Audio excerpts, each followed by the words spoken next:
Nije kockica bila nikakva, a?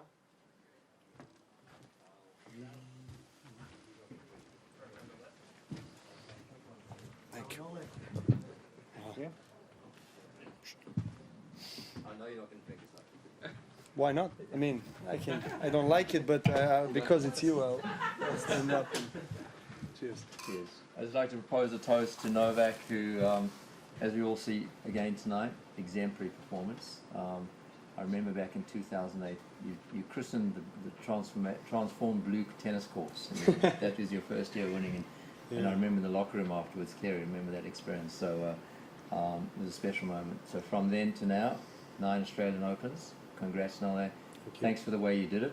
Thanks for your example you set to everyone else in the game and beyond just the tennis. So we all appreciate it. And true champion, you deserve it. Congrats. And on behalf of everyone here and everyone out around the rest of the world, thank you. Cheers. Toast to you as well for all the efforts that you have done and Tennis Australia and team effort. Yeah, it's a team effort, but I know how many hours you've put into making this happen. So thank you for that. No, well, thanks. Appreciate it. Thanks, Novak. Thanks, everyone. Cheers to Novak.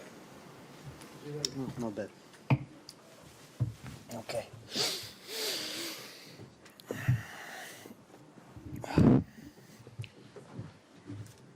Congrats, Novak. Despite the scoreline in the final, do you think this was the most difficult of the 9 Australian Open titles for you? Each one is different. It's hard to compare, but it has been definitely one of the emotionally most challenging Grand Slams that I've ever had with everything that was happening, injury and off-the-court stuff, quarantines, and has been, least to say, a roller coaster ride in the last, 4 weeks. Of course, I'm not the only one that has experienced that. Talking about quarantine, I can't complain. I had it probably the best that I could possibly have comparing to the other players. Some of them that had to stay 15, 20 days without exiting the room and training. A lot of mixed emotions, as I was saying on the court, with the media and tennis players getting here in the midst of pandemic. A lot of suffering, a lot of sacrifice, and we didn't at the beginning. We didn't feel so welcome, judging by what media was writing about tennis players and being here. But I think when you draw a line, in the end of the day, I think it was a very successful tournament for Tennis Australia, for Australian Open, for Australian country. We all wish to experience more of the tournaments like this in our schedule. It's going to be highly unlikely that we will see crowds anywhere else except here. Maybe a few other places, but the way it looks like, it's going to keep going for some time. So I'm very thankful that the Australian government and Australians managed to allow crowd to be on the stands. We almost kind of forgotten how that feels. So yeah, it was very challenging for me to keep my mind serene and keep my focus directed into what matters the most. I've put a lot of energy and time along with my team to be here, sitting with a trophy. So I'll take a lot of positives out of this month here in Australia and see what the rest of the season is going to look like.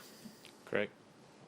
Novak, congratulations. What does number 9 mean to you, an 18th major, and do you really not like champagne?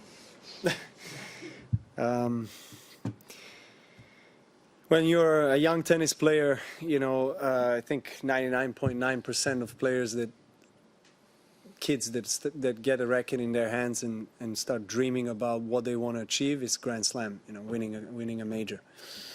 So of course, I try to remind myself, pinch myself of how important this is. And, even though I have been fortunate to win many majors and play in many major finals in my life, I do enjoy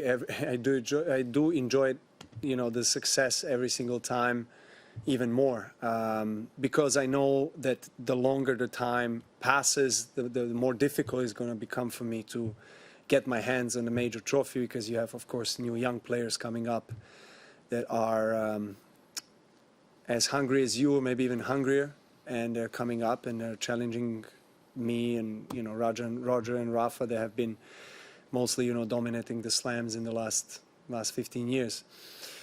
So, but I mean, I don't feel like I'm old or tired or anything like that. But I know that, you know, biologically and realistically things are different than they were 10 years ago for me. So I have to be smarter with my schedule and peak at the right time. So the slams are the tournaments where I want to be able to perform my best. And now, after achieving the historic #1 for the longest, you know, weeks, the #1, it is going to be a relief for me, because I'm going to focus all my attention on slams mostly.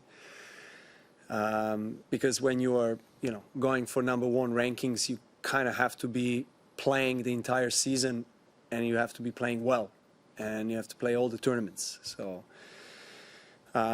my goals will adapt and will shift a little bit, which means that I'll have to adjust also my calendar. I not have to, but I will have an opportunity to do that, which I, as a father and a husband, I'm really looking forward to that, because judging by what we're seeing around the world, it's, you know, having family on the road with me will be a very difficult task, because if I'm going to travel around, you know, I have to take my coaches and everything, and we have rules in place that don't allow really more people than, I think, 2 people on the tournaments to travel with you other than slams. So yeah, I'll have to wait and see how, you know, my schedule is going to look like. I haven't made any commitment actually after Australia. I'm just trying to marvel on this success and, you know, enjoy it as much as I can.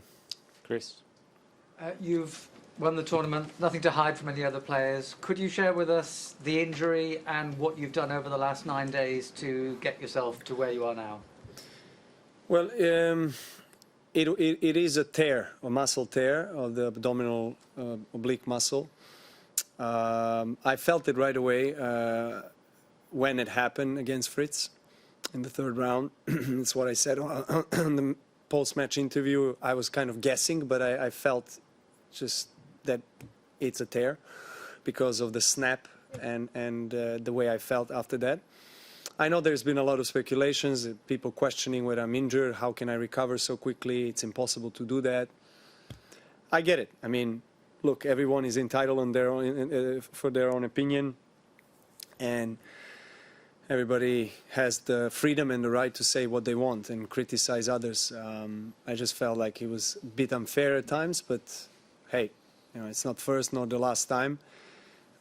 What we have done in the past 9-10 days, you'll get a chance to see in details probably end of this year when the documentary comes out. I've been filming a lot of things that I've been doing here, but also in the previous, you know, months, 6 months. So we're planning to take that documentary out at the end of this year. So you will be able to see more of the routine of recovery and stuff that was going on behind the curtain. Karen? When you were Medvedev's age, you had 6 Grand Slam singles titles and had lost to Rafa and Roger in 2 other finals. You talk about the younger generation being hungry. Why have they not been able to have the breakthroughs that you had at the same age? Well, they have definitely the quality to reach the heights of major tournament trophies. I mean, and they've proven that. I mean, Dominic has won it in US Open. I think it's just Roger, Rafa, and myself have managed to always play our best tennis and at slams, you know, and we have the experience of knowing what to do and, you know, how we can win matches in best of 5 on different surfaces. And I think that's, you know, made it more challenging for guys that are in the next generation up and coming. I I mean, Dominic has contested in several Grand Slam finals before he actually got a trophy, got a win. How long it's going to take for maybe Zverev or Tsitsipas or Medvedev to do the same, I don't know, but they seem awfully close. I mean, Medvedev was definitely a guy to beat, today. I mean, 20-match winning streak. They all won. Tsitsipas, Zverev, Medvedev, they all won World Tour finals, multiple Masters 1000 events and high ranking. So they've all contested in semis or finals of Slam. So it's a matter of time, but, hopefully not so close. Mark? Novak, you talked a little bit about the criticism you received. We asked Goran about it, and he said, it was something that he took pretty hard. How did you react behind the scenes? How tough was it, and how did you, I guess, put it aside when you went on court? Well, I think, for me, the main thing was to really direct all my thoughts and attention and energy into what matters for me the most, which is try to recover, do everything properly, stick to the routines and to the things that make me feel comfortable, and put myself in the best possible state, condition, and position to win matches. And that's what I've done. It's much easier said than done. I've invested a lot of energy, mental energy mostly, to that. My team that has been staying with me in the last couple of weeks in the house, we watched tennis, but we were not, following, at least when I was with them, maybe they were following when I was not with them, the news and stuff like this, and getting involved or speculating and discussing, having conversations between us about what someone said in the media or whatever, because I know that that's completely unnecessary for me, and it did come to me. I mean, sometimes it's really difficult to avoid it in a way. I mean, some of the things that some people say, of course, it does come across here and there when you're watching a tennis match and then commentary and then someone mentions it or whatever, in some way or another it comes to you. So, of course, it's not nice to hear that. I mean, it also seems, unfair from some people that kind of criticize without really and judge without really checking before, but as I said, it's not really the first time. I've had so much experience with this because it happened so many times in my life, in my career, that I experienced that, and it'll probably not be the last one. But look, at the end of the day, everyone who has a stage has the right to say whatever they want to say. And it's a question. It's a matter of, on my side, whether I'm going to react to that or not, and in which way I'm going to react. So I didn't allow it to hinder my performance, and I think winning the trophy is, in a way, my answer. Matt? Does it hurt you that you do get that constant criticism? It seems to always sort of follow you, I guess. Yeah, of course it hurts. I mean, I'm a human being like yourself, like anybody else. I have emotions. I don't enjoy when somebody attacks me, and in the media openly and stuff. Of course, I cannot say I don't care about it or whatever. Of course it does. I have to be honest, but I think I've developed a thick skin over the years to just dodge those things and focus on what matters to me the most. Matt? Goran, when he was in here before, he said after New York, after the tough loss in the final in Paris, and the tough weeks here, that you really needed to win this championship. Would you agree with that? And then just also a separate small question, which is, I don't mean to make you choose which child you love more, but do you like this court more than center court at Wimbledon, or which is your favorite court? Well, I would agree with my coach, of course. I have to agree with my coach. But yeah, I mean, taking back the time, probably 6 months ago, when we restarted the season, I won Cincinnati tournament in New York, and then had that disqualification at the U.S. Open. That obviously, did affect me, mentally, emotionally, to go out from the tournament like that when I was actually on a run. Didn't lose a match till that point in the whole year and just feeling great. And of course, it did affect me to the rest of the season. I was, kind of up and down with my performances. Managed to clinch the #1 at the end of the season, which was the goal. But I just, playing without crowd on the stands, it felt a little bit strange and just maybe a little bit lack of motivation. And so, yeah, of course, I wanted to start this year in the best possible fashion. And coming to Australia, it always brings that extra dose of confidence to me because of my record here and because of how I play in Australia. Which leads me to your next question. As a kid, I was dreaming to win Wimbledon, and become #1 of the world, and I reached that in 2011. Wimbledon, in many ways, is a very special event. It's a very special tournament. It's a very special court. But if we see things from a perspective of results and what I've, made in my career, Rod Laver is the court. Last one in the room for Courtney. You spoke before about, your schedule, perhaps missing family, etc. I'm wondering how hard it is for you to have been away from your family, and whether does that drive you more when you have that time away from your family, and what does that mean? Well, when I'm on the road, of course, I have to try to use the most of my time on the road and make my absence from the home, valuable, and try to make a big success. Is a reason why I've traveled so far and for so long without seeing my kids and my wife. Of course, I miss them. At times it rips my heart apart. To watch my kids. Thankfully, to technology, you can see them on FaceTime and everything, but not being close to them and being separated for a long time. So, but these, there are so many people around the world that suffer much more than I do. So I can't really sit here and complain. Of course, I've been very fortunate in my life, but I truly do miss them, and I can't wait to see them.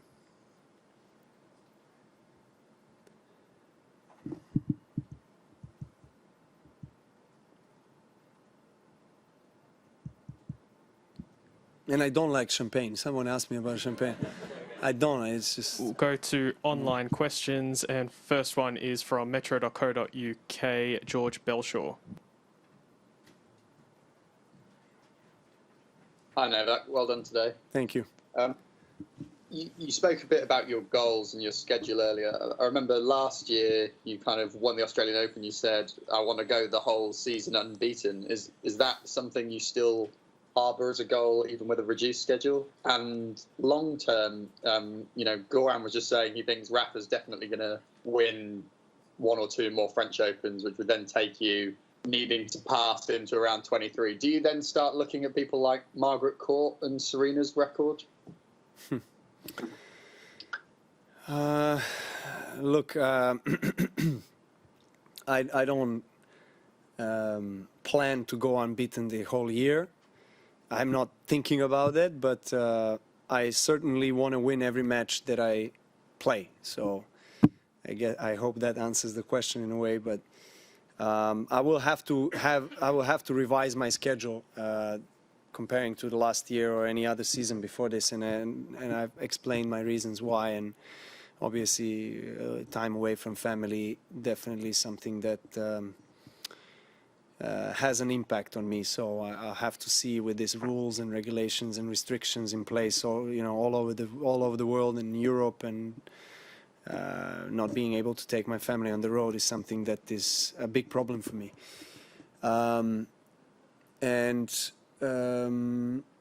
In terms of calculating the amount of slams that Rafa predicting might win French or somewhere else, and myself, and getting closer to maybe Roger's Rafa record or Serena or Margaret.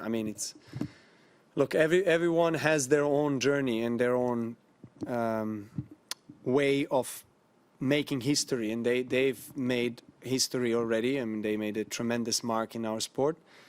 I'm trying to build that and develop that myself in a very unique, authentic way that is suitable to me. Whether I think about winning more slams and breaking records, of course. I mean, of course I do.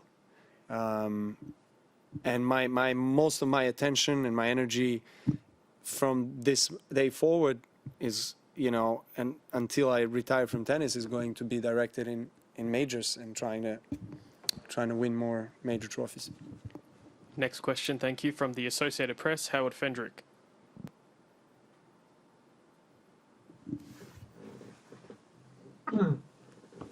Hi, Novak. Hi, Howard. After getting injured in that third round match, I'm wondering how realistic did it seem to you that you could win this title again? At that moment, how worried were you about that? I was quite worried. It did not look realistic that I could actually, you know, play. I didn't know until 2 hours before the fourth round match. That's when I stepped on the court and played for the first time since the third round, and it looked okay. The pain was at the level that was bearable for me, and I just accepted the fact that I'm going to have to play with the pain. And of course, we always play with the pain in professional sports. It's part of what we do, who we are. But this was a different kind of pain, the kind of pain that comes from an injury rather than soreness or whatever. Whether I was aware of the fact that I'm going to possibly make more damage and risk more damage to this injury, yes, I was aware of that. And as I was saying previously on the press conferences, if there was any tournament, it's going to be here, and it's going to be any major where I would risk worse injuries or damage in order to try to give myself a chance to go far in the tournament. So, of course, I haven't done it myself. Medical team, my physio, has done tremendous work, and with God's grace, I managed to achieve what I have achieved, and I'm very thankful. Next question, thank you, from ESPN, Willie. Congrats, Novak. Thank you. Earlier, Daniil Medvedev said that when he thinks of the big three, he considers you guys cyborgs in a good way for what you've done for all these years. How would you describe the big three and what you've accomplished for more than 15 years and the evolution to keep fending off younger challengers? The three knights of tennis.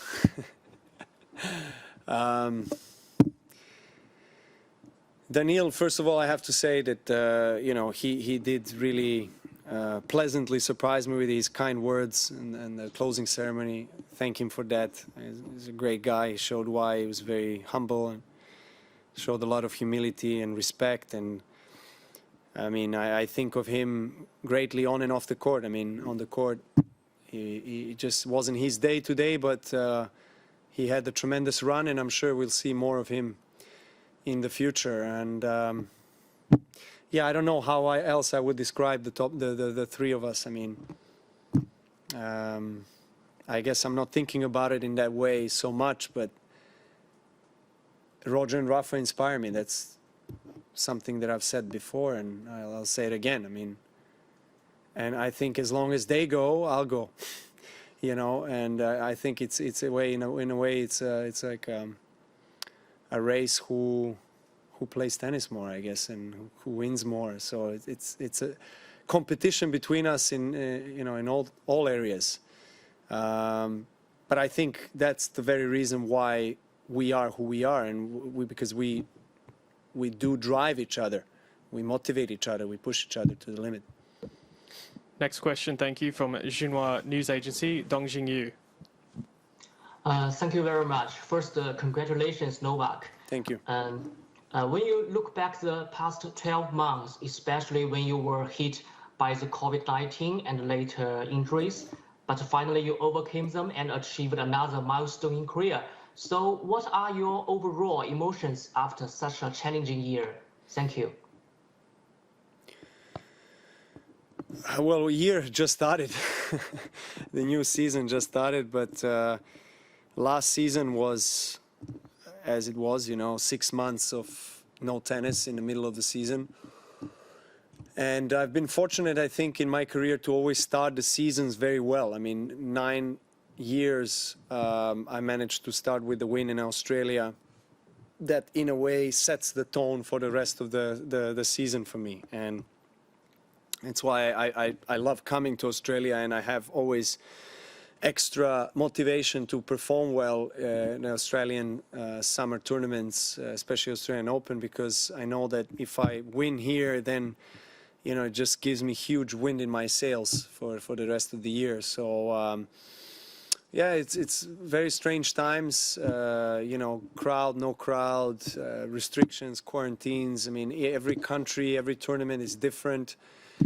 And it takes a lot of effort to adjust and to adapt mentally to that. It's not easy for players. And you've seen a lot of injuries, and they actually came in the stomach, abdominal area from, Berrettini and,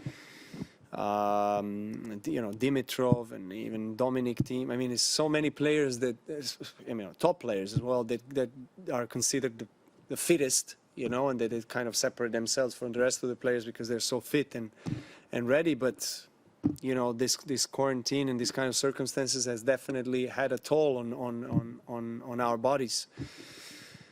How the year is going to look like after this, we don't know. But it's definitely not ideal. But it is what it is. It's better, I think, to play, especially slams, than not to play at all. Final English question, thank you, from PA Media, Eleanor Crooks. Hi, Novak. Well done. Thank you. I'm sure you don't need any more motivation, but it seems like you quite enjoy the sort of battle of the generations and trying to keep the younger guys at bay. I mean, is that something that does kind of drive you? Not really, to be honest. I don't, source my motivation from there. I have a lot of respect for anybody, really, young guys, older guys, whatever.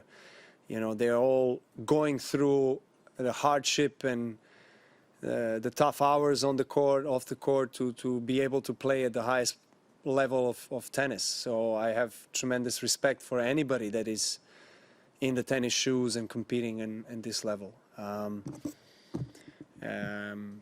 But I of course, I will. I will say that there is a lot of quality in tennis from the younger guys that are coming up. And I was mentioning before that they're very close to start winning major titles more consistently. But, Roger, Rafa, myself are still there for a reason. We don't want to hand it to them, and we don't want to allow them to win slams. I mean, I think that's something that is very clear, whether you communicate that message or not. But we are definitely sending that vibe out there, and I'm sticking to that.